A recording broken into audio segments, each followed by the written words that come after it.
Hi there, this is Catherine with Unfolded Heart Music. Welcome back to Lyre Foundations. Today we're going to be moving to our last lesson in Chapter 2, that is Lesson 5, and we'll be focusing on two-handed coordination. This is probably the most popular topic in which I receive questions on, so I hope this video is particularly helpful for you.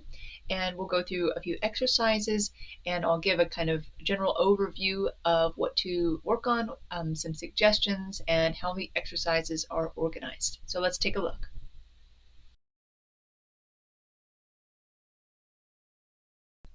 All right, so again, we're going to be looking at two-handed exercises, and the coordination specifically is going to be the main aspect of these exercises. A few notes before we actually jump into some of the particular examples. Just a few notes about the way in which this is organized, and even prior to that, let's actually make a few comments on the ways to approach this. Obviously, if you have played an instrument, really to any degree, but it varies with that level of experience, an instrument that uses two hands, particularly the harp or the piano, this is going to be much easier for you. That said, if you have experience with this, that is with one of those instruments, there's still going to be a learning curve because it is a different instrument. The lyre is a different instrument and requires a little bit of a different feel and practice with it. So I wouldn't skip over this even if you do have experience with that. If you don't have experience with two-handed playing, I would encourage you, as always, really just to be very patient with yourself. Take things very, very slowly and pay attention to where you're actually at. That will allow you to move much faster than trying to be ahead of where you're at and then being frustrated and maybe developing some habits that are really not very conducive for playing and make it much harder in the long run. So just a word of encouragement before we get going. Let's shift now to how the exercises are organized. I have them in 4 different groups, and within those groups, they are organized from sort of easiest to most difficult. And so a couple of things about that. The first is just to say that you can move around the different groups if you so desire. They do progress going from group 1 to group 4, group 1 being the easiest, group 4 being the most difficult, and then again within each of those groups they go from easiest to most difficult. Okay, so the differences between each group.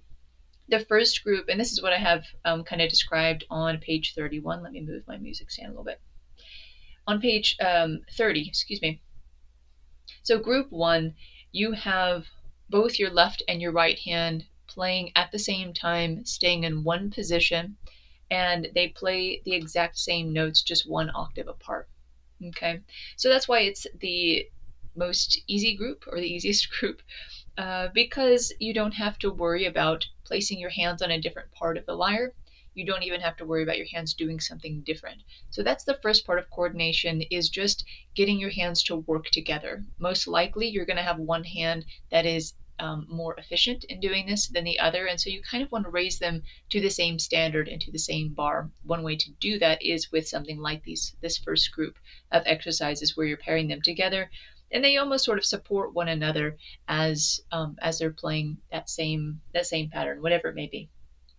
Okay, then group 2 also has the left and the right hand playing in one position, but now instead of playing the same notes, just an octave apart, they're playing two different parts, and they actually switch. So for example, and I'll point this out more as we get into the specific exercises, exercise 1 in group 2 and exercise 2 in group 2, they're the same thing except which hand has the part flips.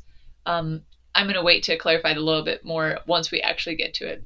Point being is that each hand is going to get experience playing the same level of difficulty, and I wanted that to again keep the hands at a very similar level of capacity, and one hand is going to need a little bit more work than the other to do that.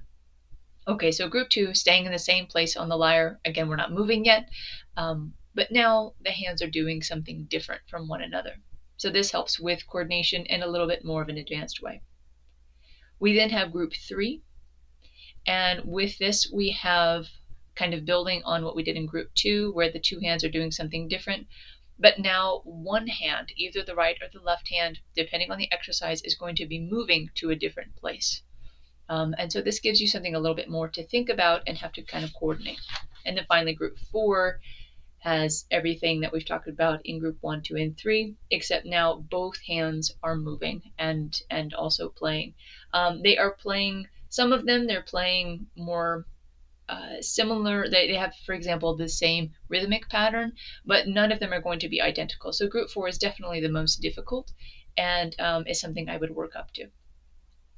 Okay, let's go ahead now and take a look very briefly at each one of these groups so that I can give a few pointers and explain by showing you a little bit more of what I just described here through my words. Let's take a look at that.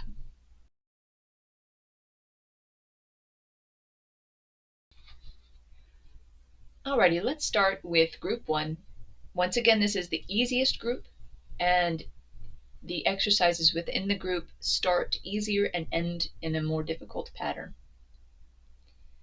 These exercises will also, as a little bit of a side note, they will also help with just strengthening of your fingers, so they serve kind of multiple purposes.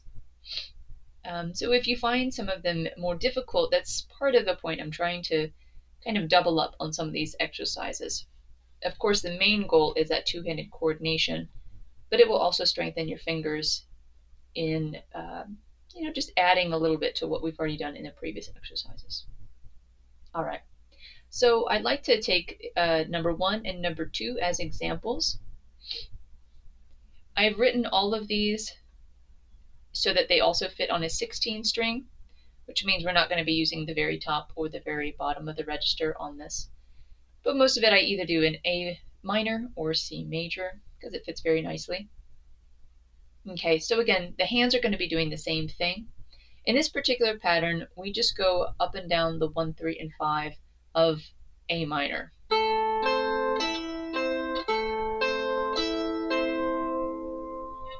So that's exercise 1. A couple of things to pay attention to as you're doing this, and this harkens back to some of the things that I wrote out explicitly at the very beginning of all of these exercises. Again, to go slowly. So I went a pretty kind of mid-range speed. I would certainly not begin with that. I would begin with something much, much slower. For example, something like this.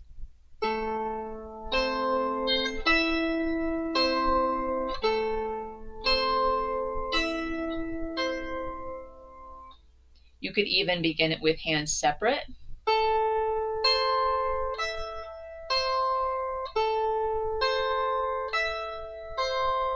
And then the left hand, of course.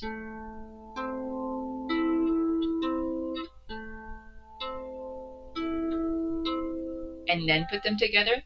That might be a really nice way to do it. But of course, the goal is to work on two-handed coordination. So most of the time, you want to be doing that together. Do it as slow as you need to do it in order to have a steady tempo and clarity of tone. You don't want to have a lot of buzzing. Excuse me. And you want to have your hands playing together. So if they're a little bit off, if I'm playing my left hand a little bit before or after my right, for example, pay attention and adjust those things. Okay, so patience and slowness is really, I would say, the key.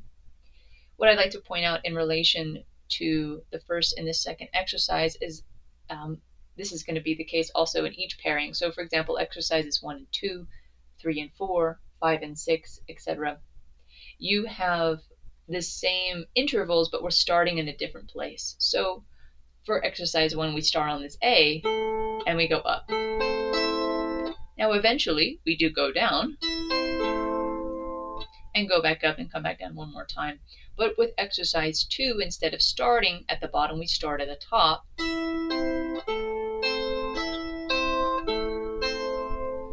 And it might feel a little bit silly to do that, but I really would actually encourage you to make those two distinct exercises because it sort of makes a big difference where you're starting. And again, just adds more versatility to your playing and more comfort in all sorts of different music, so that you're not always having to start with your thumb, for example. To start with your 3-finger is a slightly different capacity, a slightly different skill. So if you notice that essentially they're the same, they are, but starting in a different place, I really believe makes quite a big difference. Okay, the last thing to note, and this applies to all of the exercises, is that with each exercise, so we noticed each measure is its own exercise. At least in this first grouping, it won't quite be the case. in future groupings, but you see little numbers above them, 1, 2, 3, 4. This is distinct from the numbers of your fingering. The numbers I'm referring to have a period after it. That's each exercise. Pardon me, I said that each one has its own measure. That's not entirely true when we get to number 9 and number 10. Those are a bit longer. Okay, they're divided by a double bar line. But what I wanted to say is that with each of them, part of what builds both your coordination and your strength in your finger is to repeat them quite a few times. So I suggest even 10 to 15 times. I don't know, that might be a little bit much. But the point still holds is that you want to be able to go in a loop over and over and over again. So for with number 1, it would sound something like this.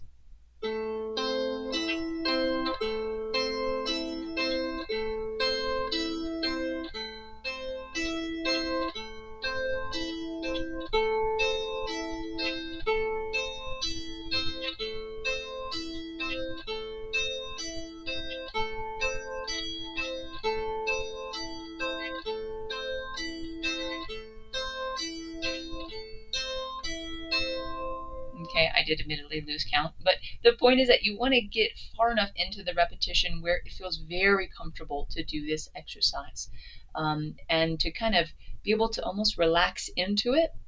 That's a really nice place to be when you're in this loop. It will take you time to get to that point, in the sense that you're going to need to be comfortable with the exercise in the first place, of course, but that's the idea and the kind of reason that we do that looping.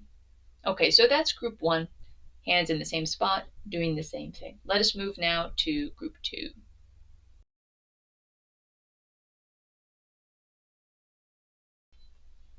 Okay, group 2, we remain with our hands in the same position, but the hands will be doing something a little bit different. Again, they get more difficult as you go through the actual group. So you could do something theoretically like, maybe you're just beginning, but you'd really like to focus on doing 2 hands in your playing. So maybe you work on exercises 1 and 2 from group 1 and exercises 1 and 2 from group 2. You kind of master those, and then you move to 3 and 4 on each of them, etc. I would probably do groups 1 and 2 more or less at the same time, depending on when you're at, and then later do groups 3 and 4 because they are more advanced, and add that second skill of moving around on the lyre. So that's just a suggestion. Everyone's going to need something a little bit different, but just so you have an idea of maybe how to pair these together. You don't need to go all the way through group 1 to then be ready for group 2, though you're welcome to do that if you so desire. Okay, so group 2. If we look at number 1 and number 2, let's give an example of what this grouping is like. So they're doing something slightly different.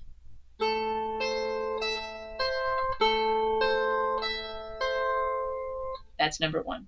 Okay, pretty simple, but you want to make sure that you are playing those half notes where they need to be played, landing that correctly.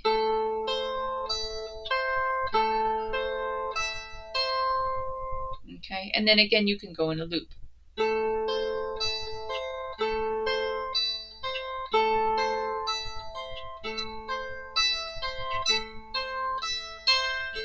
Etc. And as with all of these exercises, feel free to be creative. Maybe instead of just playing the one note, you end up wanting to play, so you play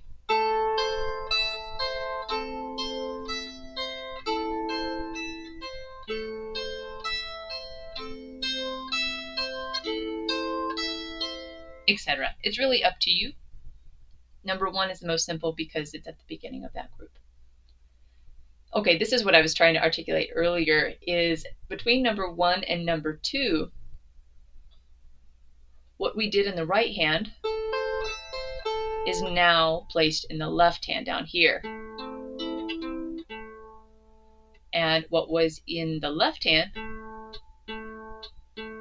is now in the right hand. So this is number 2.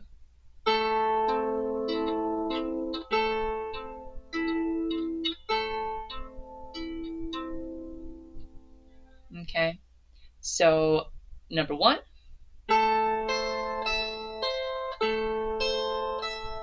number 2,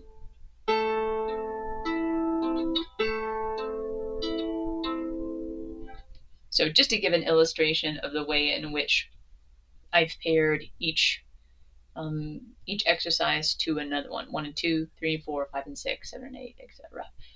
Again, this is to allow both of your hands to be dominant and to have the more complicated part.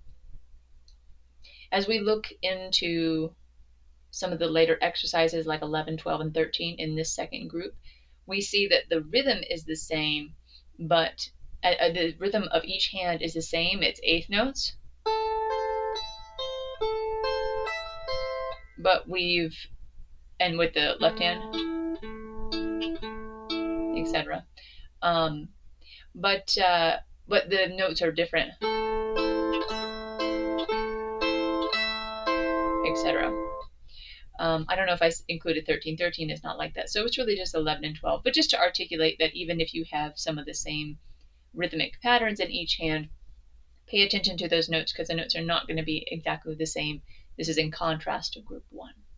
Okay, so that's group 2. Again, in one spot, but the hand's doing something different. Let's move now to group 3.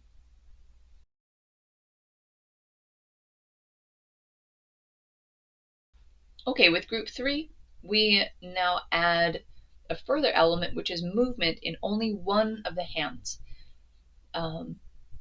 And it shifts back and forth between which hand it is that moves. So let's give an example of this one again. So the right hand in number 1 simply travels up, while the left hand stays in one position. Okay, so these together will go like this.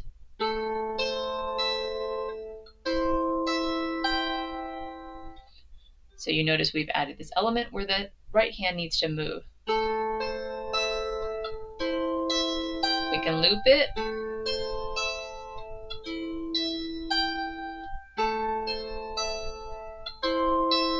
You don't want buzzing,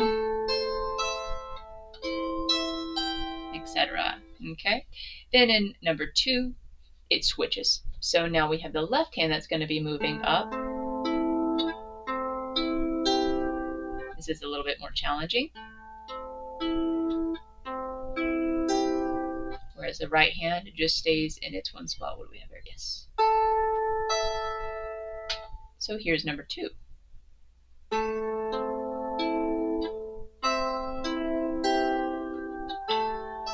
Oops.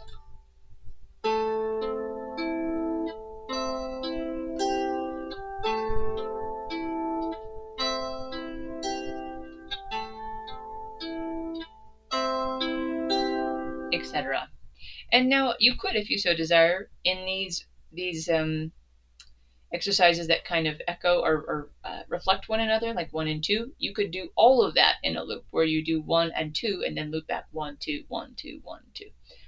Again, play around with it. Do whatever is really helpful for you, but start with what's given. Gives you a nice foundation of some things to work on. As you move forward, it gets more difficult. We start incorporating that forefinger in there. That's kind of the pattern for a lot of these. Is what makes it more difficult is incorporating that forefinger, which tends to be a bit weaker. Okay, that's group 3. We have hands doing something different and one hand shifting up and down, whether that be the right hand or the left hand. All right, let's move to group 4 now.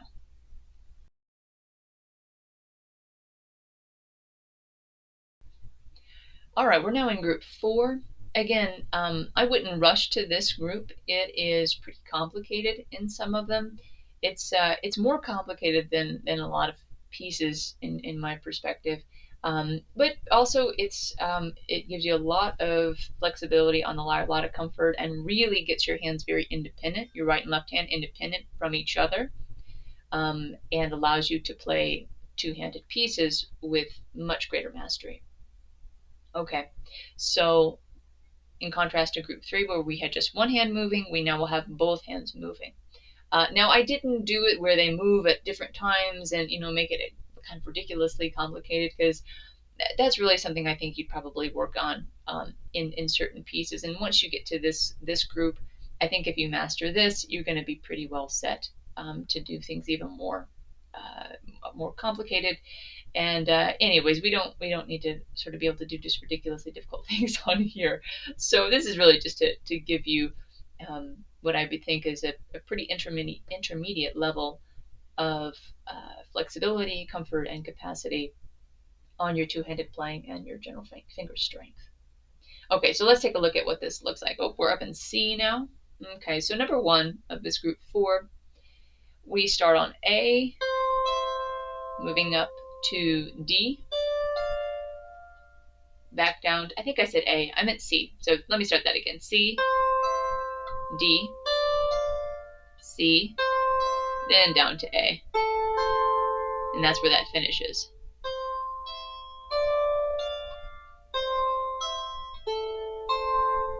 Good. I'm sorry, I was checking my fingering in the middle of that. Good. I did have a 3. So let's do that one more time.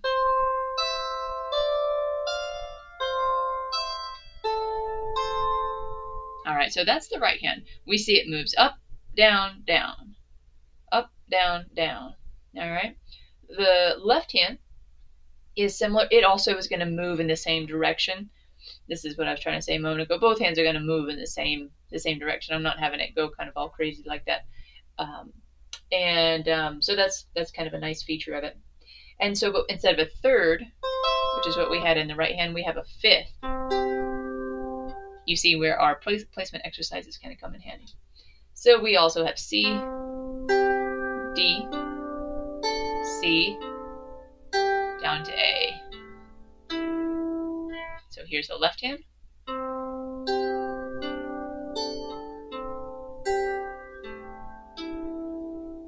Okay, and now we want to try and put this all together.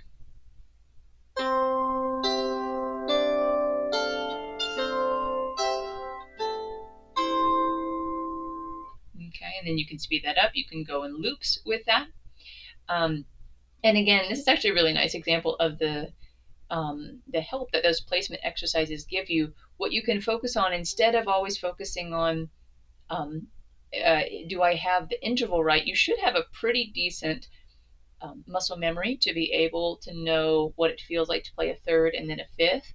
And because of that, you can focus on this, what I would say would be your bottom note to help you orient.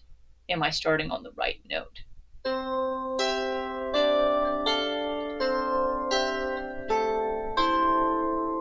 Okay. Then exercise 2, just like we've done before, they flip. So we have the third now in the left hand. And we have the fifth in the right hand.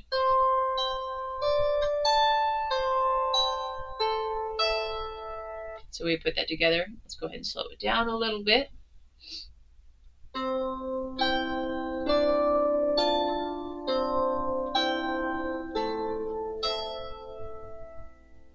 Okay, and if you were to try and pair 1 and 2 together and sort of round them out, that would be it's sort of almost the next level, because you're having to adjust that interval that you're playing with each hand, and that's a little bit more difficult to do. If you're used to playing this third, then to switch and then back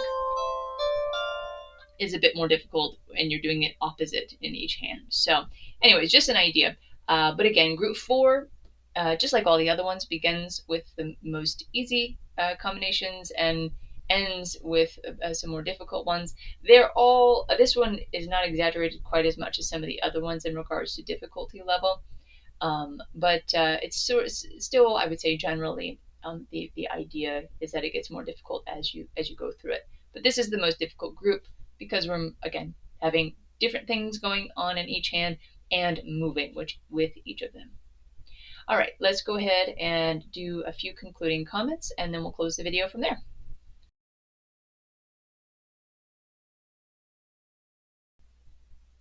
All right, so that concludes both Lesson 5 and Chapter 2. It's a big chapter, Chapter 2. It's got all of our exercises in it for cultivating all sorts of different skills.